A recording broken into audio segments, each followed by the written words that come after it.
Why is what we did at Dartmouth 50 years ago so great? Well, let me think about it a second. Computing was coming into its own, but in all of the other projects that were undertaken by industry and by universities, the target was research and development of computing ideas and so forth. Whereas here at Dartmouth, we had the crazy idea that our students, our undergraduate students, who are not going to be technically employed later on, social science and humanities students, should learn how to use the computer. Completely nutty idea.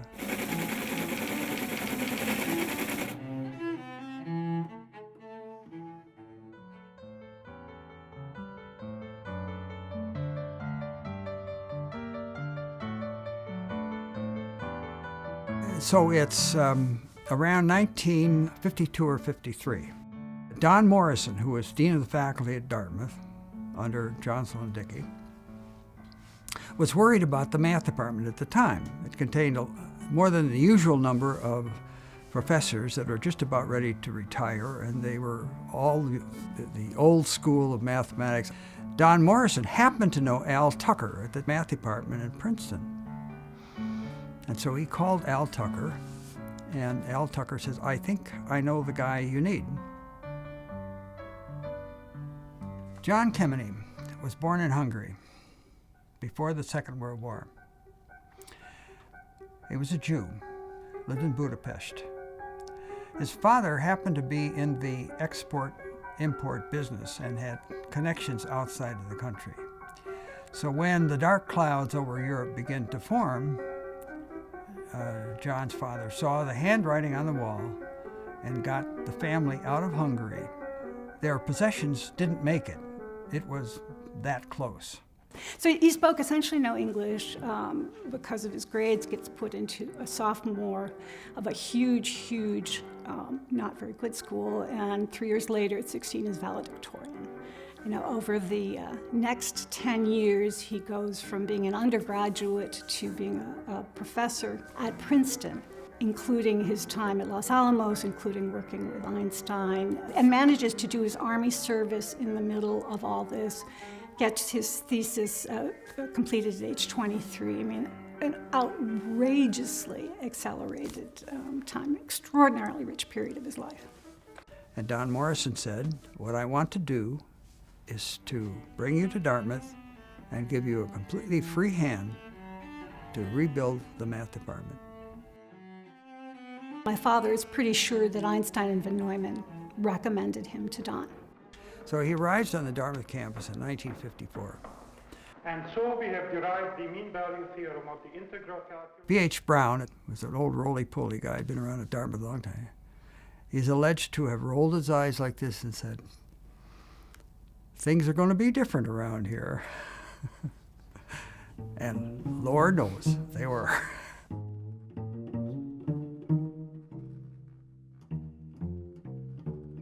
John von Neumann was one of the many Hungarians who immigrated to the United States just in time and contributed immensely to the scientific discoveries in this country. My father attended a lecture of von Neumann's at Los Alamos, and it's described in his book, Man and the Computer, and he thinks it's the only place that lecture was written up. And in it, von Neumann lays out the principles of what a modern computer should be, that it be electronic, that it have an internal program, and that it could have could remember instructions, that it could do X, Y, and Z. And my father distinctly remembers thinking, "God, I hope I live long enough to see such a thing." Kemeny was back at Princeton recruiting, and I was in statistics at Princeton, not straight mathematics. And he was interested in getting somebody in statistics. I thought, well, I don't know. I had no idea what I was going to do for a life's work. But I remember saying to my wife, well, maybe I'll try teaching at Dartmouth. There was essentially no computing at Dartmouth. There was nothing close by. And Kemeny in his expansive mode, he wanted to get into the new things that were going on in the world. And about that time, MIT got a machine, I think it's called the 704, and he made contact with MIT fairly early. They were, I think, somewhat anxious to reach out to other schools. So my job was to act as a liaison between Dartmouth and the MIT Computer Center. And it involved taking punch cards, and everything was punch cards in those days, and put them into a steel box and going down once every 2 weeks to MIT. This involved getting the 6:20 train out of White River Junction. And I did that every 2 weeks, went down to MIT and put the punch cards into the input hopper of the computer center and hung around for 2 or 3 hours until the printout came out, and then took all that junk back up to Dartmouth. Well, I figured out that the data transfer rate, we talk about gigahertz and all this kind of stuff, was 1.67 bits per second. That was the data transfer rate. It was a very slow process. After a couple of years, John Kemeny decided maybe it's time to get our own computer. So this is about 1958. So at that time, the Bradley Mathematics building was in the works.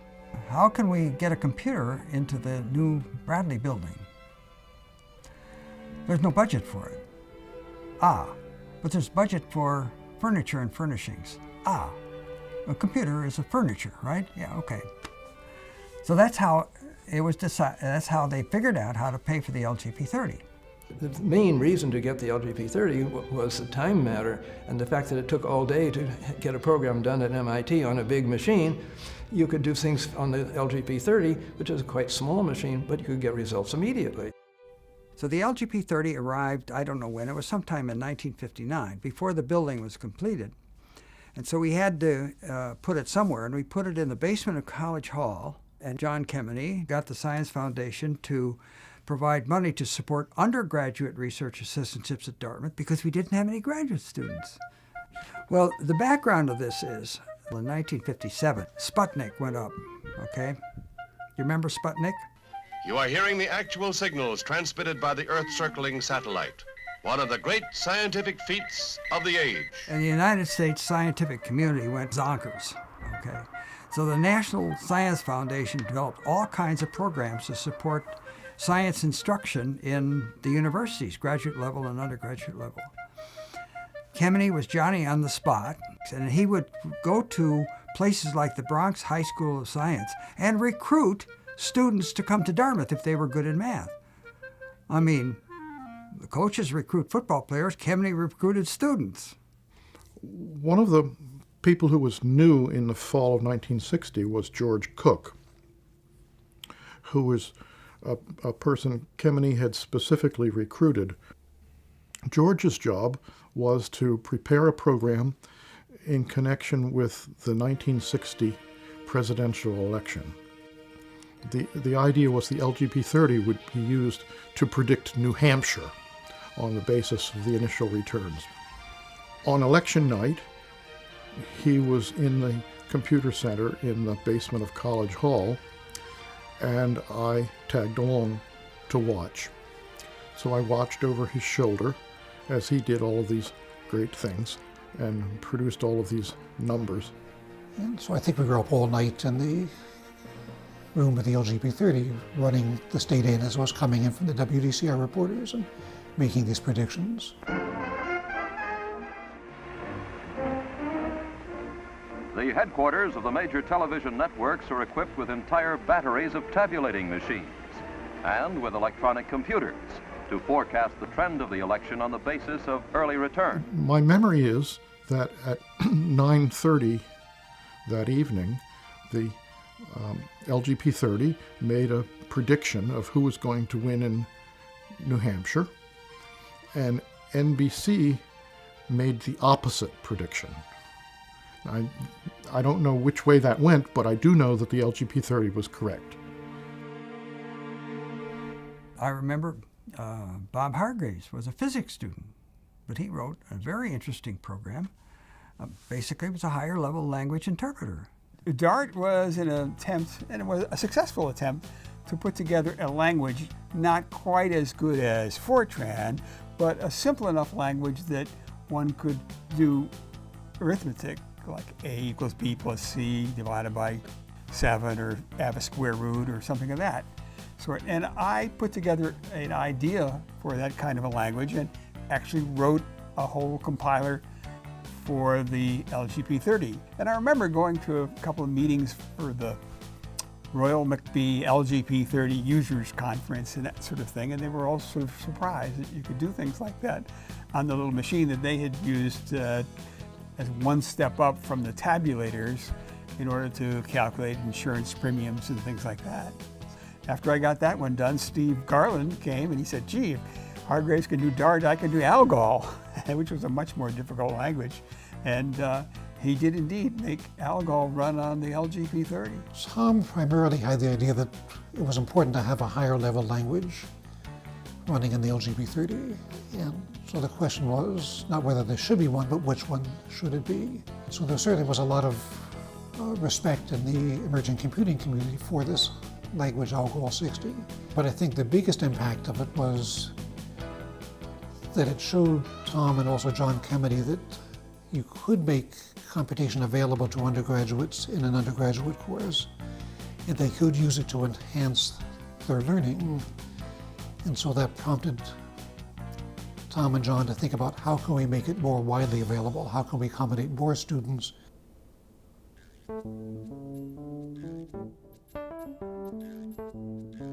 At one point, I can remember being down at MIT. I was still going down to MIT once in a while. John McCarthy, famous in artificial intelligence, had been at Dartmouth and went to MIT because they had better computing facilities at the time that he went. And he said, you guys should do time sharing.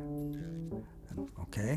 You know, what was time sharing? So time sharing was an idea. Instead of running one job to completion and then putting the next job in, was a way of running one job for 1 second and then doing something so that the next job can get in, running it for 1 second, and the next job, the third job for 1 second. Shoot, shoot, shoot, shoot, shoot, shoot. In this way, if you had a small job, you could get the results quickly. And if you had a big job, you had to wait, just as in the old days. Well, all we had was the LGP30 at the time. We can't do time sharing in the LGP30. It's just too small a machine, and the input-output is just too difficult. So I came back to Dartmouth, and I talked to John Kemeny, and I said, John McCarthy thinks we ought to do time sharing. So Kemeny said, okay. At some point, the notion was raised that Tom and I would go to Phoenix to, well, as I understood it, try to talk GE into giving us a free computer. I didn't know how the trip to Phoenix was supposed to result in a computer being handed over to Dartmouth, but the airplane ride was long, and I had a lot of chance to talk to Tom Kurtz. I think as I reconstruct matters, it must be that on the airplane I jotted down something in the way of a block diagram, how this might work. GE couldn't have cared less how we were going to do it. We were treated as customers. So that was kind of an experiment that led nowhere. We decided to do the right thing and invite other companies to submit proposals. And the companies were IBM, General Electric, of course, National Cash, Bendix, and Burroughs, I believe. So it turned out that the GE proposal was much more in line with what we were planning to do. Not only was it the best equipment for our purposes in terms of what it could do architecturally, but it was also the cheapest. So it was a non-issue. And we put in a letter of intent to GE in the summer of 1963, sometime or other in the fall. At that time, the NSF was funding purchase of computers by universities. So we put the proposal in, and for the computer purchase proposal, we were going to develop a time-sharing system using undergraduate students as programmers. And the peer review was, you can't have undergraduate students writing software for a major computing system. Fortunately, Kemeny had such good relations with the people at the Science Foundation that in spite of these slightly negative reviews, they funded us.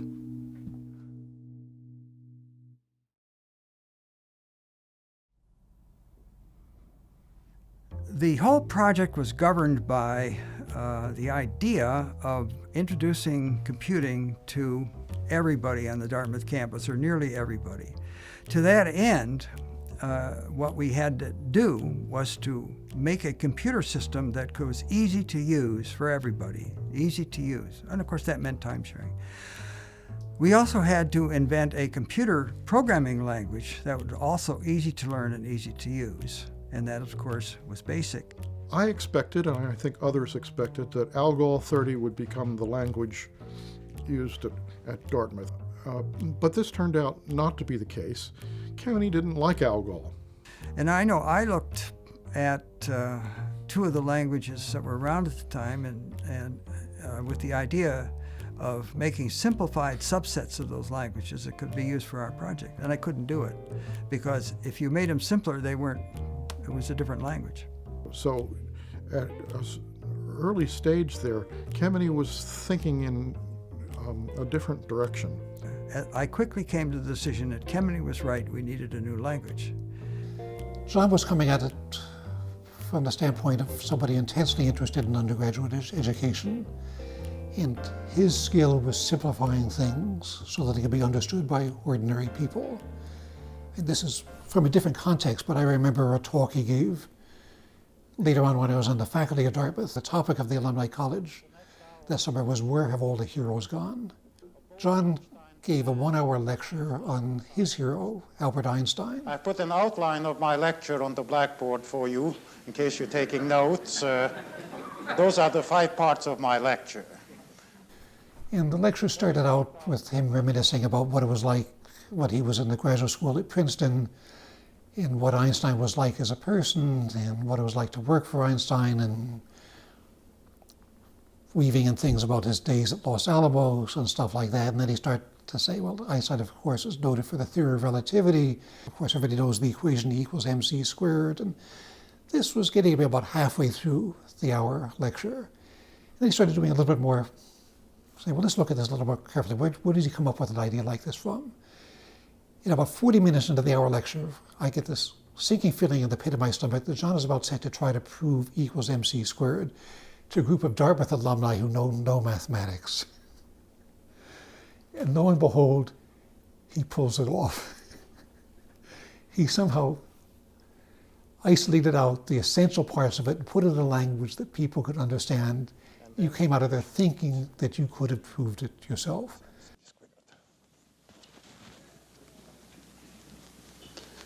That, of course, is Einstein's single most best-known result. But John was convinced that things could be made simple, and that's the real origin of BASIC. So we're getting involved in this project, and he probably thought to himself, I'll bet I could write a compiler. You know, a compiler is a big program, 3,000 lines of code. I'll bet I could write a compiler. And he could, and so he did. And he started that in I think the summer of 1963, and he hired a young man from the Tuck School, a young Tuck School student named Bill Zani, to do some test running on it. He'd wake up at 3 or 4 a.m.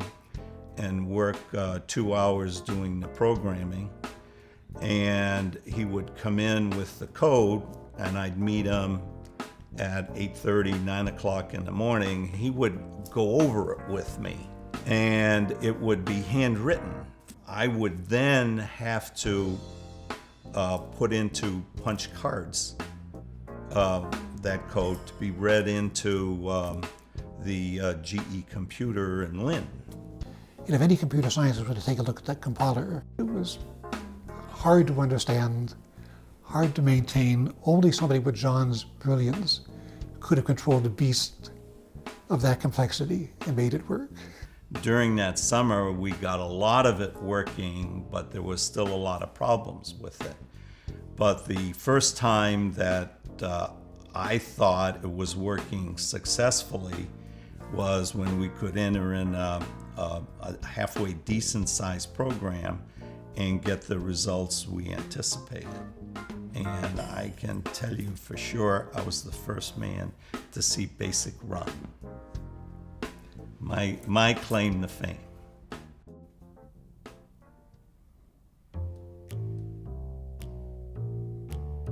I had a scholarship, but as part of the scholarship was a scholarship where you had to do something useful to the college during the academic year. My freshman year, I ended up working in the library, the math library, which meant sitting behind a desk and doing nothing. So it wasn't bad, but it wasn't very interesting. And so the next year, again, I can't remember what the list was of things that I could choose, but one of them was, you could work on this computer project, which caused me to ask, what's a computer? There was a meeting. Mike Bush was there, John McGeehee was there, I was there, and Tom handed out manuals for the DataNet 30. So we had each had to write some actual code as part of the exam to see how well we did. Mike had some sort of programming experience, so he wrote by far the best DataNet 30 executive program for scanning the serial lines. And ever after, he was the DataNet 30 programmer. And so we were learning how to write or build what became called an operating system. They didn't have one. I don't think anybody had one at that point. So that was what building the Dartmouth timesharing system meant. Some of my earliest memories of the project are Tom Kurtz had a couple of memos. Memo number 0 was a memo on memos. And then memo number 1 was procedures for the timesharing system, in which he laid out a lot of the principles, including wherever there was a choice between simplicity and another approach, take the simple approach.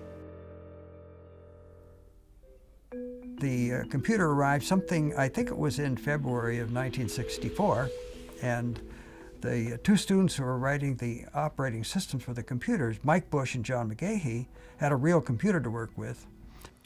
Working on the code long before the computer arrives is actually quite hard to do, because you don't really know if it's going to work. It helps to have some other people around that might be experts, but we didn't have much in the way of experts at that time. So there was a lot of hand coding and hand analysis that went on. When the computers came, then it became real. It took the G engineers maybe a month to get it all up and running, and then we were on it, in the sense that the undergraduates who were part of the student assistantship program basically had priority of access to the machine. And it was, for all intents and purposes, it was our machine, which we shared with John Kemeny. I remember in the basement of College Hall handing Professor Kemeny a card deck, my basic program, he running it through the card reader at the console of the GE 225, and then together we would go over to look at the printer, him hoping that his basic compiler did the right thing, me hoping that my basic program did the right, calculation, and it was a glorious experience. The whole timesharing system revolved around the DataNet 30 and the G235 sort of talking to each other on a very frequent basis. They weren't really built to do what we had in mind. There was nothing built to do what we had in mind. I spent an extraordinary number of hours at College Hall trying to make things work. At the time, we didn't know that this was supposed to be impossible. We didn't know I didn't know how revolutionary it was going to be. Kemeny and Kurtz clearly had, some vision, but I, as a freshman and then sophomore, was just, this is fun. May 1st, of course, is a signal date in all of this.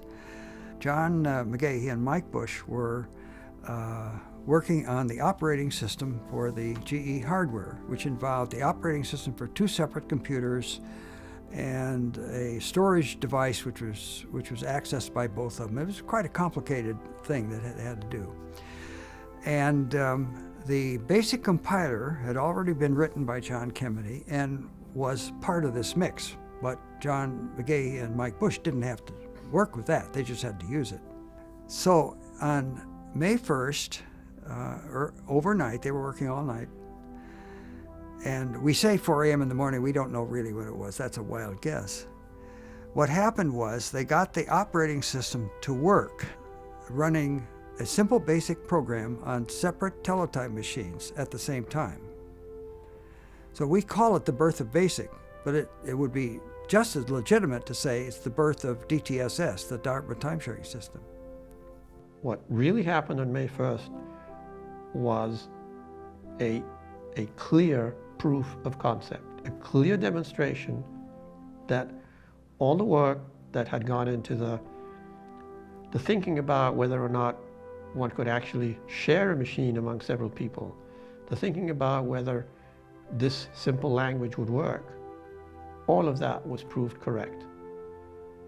And then from then on, it was merely a matter of improving it, expanding it, making it reliable.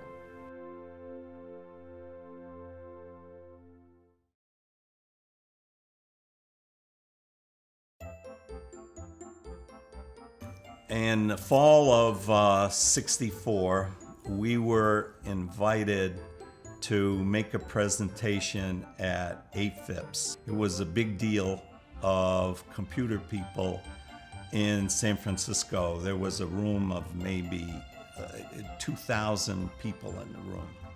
We hooked up the acoustic coupler on with the handset, and we linked the Model 33 teletype to Hanover. We got the dial tone, and all of this was videotaped on the screen for the audience.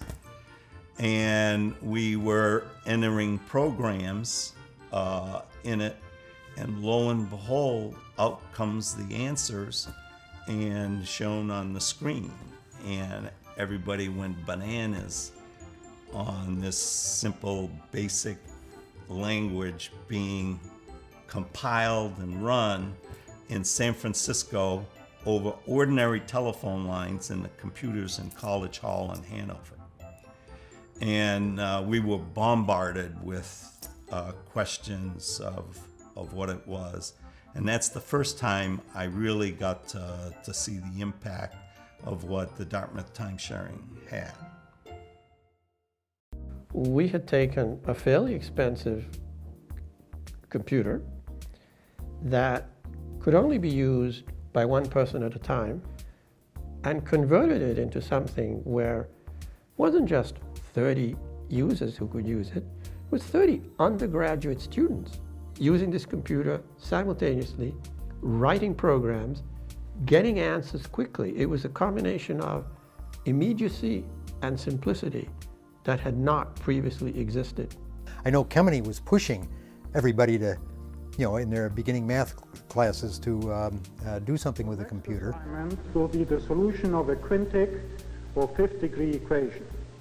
This is particularly interesting because if this had been built on a language like Algol or Fortran, instead of teaching students in 2 or 3 hours how to use BASIC, one would have spent easily a full week trying to have them understand Algol and Fortran, and a lot of students would have just lost interest. writing this program in BASIC is your next assignment. So this was the first, to my understanding, large-scale effort in undergraduate education for computing. Today, approximately 85% of all Dartmouth undergraduates make use of the computer. Students in more than 100 courses, ranging from the sciences and mathematics through economics, education, and psychology, to languages and sociology, make direct use of the system in completing course assignments. So we had many different faculty members in many departments who were doing more and more. Instructor Waite is also using the computer in the study of Latin poetry and prose style, as well as preparing elementary exercises in beginning Latin. I would say that it was certainly a revolution for people that were involved in it, because people could actually get things done. People would come up with their own idea. Hey, I have a computer and I have a right to use that computer and I can use it for anything I want, and they would. Very quickly after the Dartmouth time-sharing system became available, people were making games. That's it was a leading sign of what was going to happen. Kemeny wrote a program that emulated football that would run on the computer. It was very popular with the students because you could sit there and call the plays. You could pick simple run, tricky run, short pass, long pass, punt. Somewhere during the game there'd be a dog on the field would come out. The game would have to be delayed. Had nothing to do with the game, but that always happened at a real football game, so we put it in there. Turned out that an awful lot of the terminal side getting more use because lots of students heard this is a great football game. Cubic was another one. It's you have a three-dimensional tic-tac-toe on a 4x4x4 board. People would keep writing programs for that. We didn't care what the students did with it. And they did a lot of interesting things, I'm sure, that we never heard of. In the fall of 1964, Kemeny, I think, was on the school board of Hanover High School, and he arranged for Hanover High School to have a teletype. We learned pretty quickly that high school students were just as eager and just as good as undergraduates at writing programs. We grow up, I think, as the first computer kids, kids who had computers accessible on demand. Then before you knew it, it was, you need to know something about computing, ask your kid. Pretty soon we had hundreds of users. There was a big phone company problem, and they had to add new trunk lines into the town of Hanover. Colleges throughout New England bought time on the Dartmouth time-sharing system, on the 235 system that was running in the basement of College Hall and later in the Kiewit Computer Center. The interesting thing about the architecture of it, it was designed to hold a big computer. So there was a big central computer room with glass doors at the front and the back, so everybody would come in and see this wonderful computer machine sitting there. And I can remember tours coming through Kiewit, the admission tours pointing out that this is the largest computer in the world. You could see through the glass. I also had heard that Kiewit was third on the Kremlin's list, right after the Pentagon and SAC Omaha, that the big tree outside Kiewit, and the round planting tipped up. That was the missile silo. I once estimated that even before Bill Gates got into the action at all, 5 million people in the world knew how to write programs in BASIC. There were something like 80 time-sharing systems in the United States that offered BASIC as one of their languages, and it was all over the world. I even got a letter from somebody in Siberia. A student in Siberia wrote me a letter once. This is before Gates, BG. I was here when Kiewit was built, and I was there when they tore it down. So I was kind of starting to realize that I had not only outlived an operating system, I outlived a building. Looking forward 20 years, I'm quite certain that the coming of the computer will have a significant effect on all businesses and most private lives. Whether these effects will be fully favorable, as they could be, or in part harmful, will depend on whether those who make policy decisions are aware of what computers can do and what they cannot do. There's a couple of things that make the story of Dartmouth time-sharing and BASIC interesting. First of all, it was the first effort in the history of computing to try to bring computing and make it simpler and bring it to the masses so that the masses could use it. Kemeny was amazing, a visionary. He had a view of where we all ought to be computer literate before most of us even realized that computers existed. The second thing that was interesting about it was all done by undergraduate students. Nowhere else do I know of in the history of computing has something like this been done. As I grew up and worked in organizations, I realized that this was the most incredible example of what's called an aligned team. I've had a few super teams in my career, but looking back on it, that Dartmouth team is probably the most incredible experience, particularly considering it was entirely undergraduates. Oh, the third thing is, it was done at Dartmouth. I hope it's the thousands of students I have taught and the contribution I made to their education has to be my number one contribution. Secondly, things I did to bring Dartmouth to the forefront of computing, which I hope is a contribution both to Dartmouth and indirectly to the nation.